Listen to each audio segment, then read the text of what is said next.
నిజామాబాద్ జిల్లా సాలూరు మండలంలో గాలి దుమారం, రాళ్ల వర్షంతో పంటలు నష్టపోయిన రైతులు. నిజామాబాద్ జిల్లా సాలూరు మండలంలోని హున్సా, ఖాజాపూర్, మందార్న, ఫతేపూర్ మరియు సాలూరు క్యాంప్ గ్రామాల్లో అకస్మాత్తుగా వచ్చిన గాలి దుమారం మరియు రాళ్ల వర్షం తీవ్ర నష్టాన్ని మిగిల్చింది.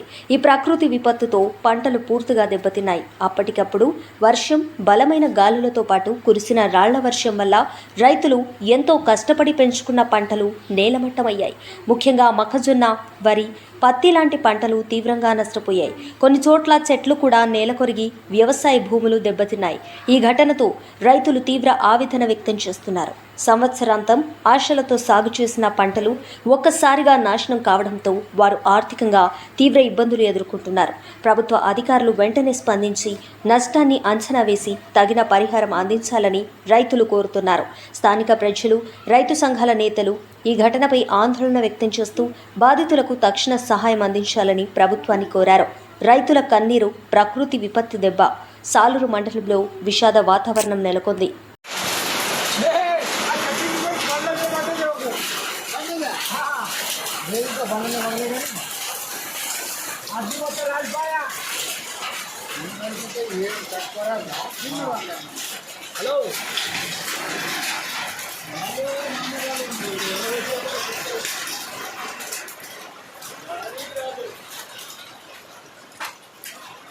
వాళ్ళు ఆడదు ఉండరా బాపు మర్చిపోయాలో ఇది కౌలు 40 కౌలు 40 కౌలు కలుపు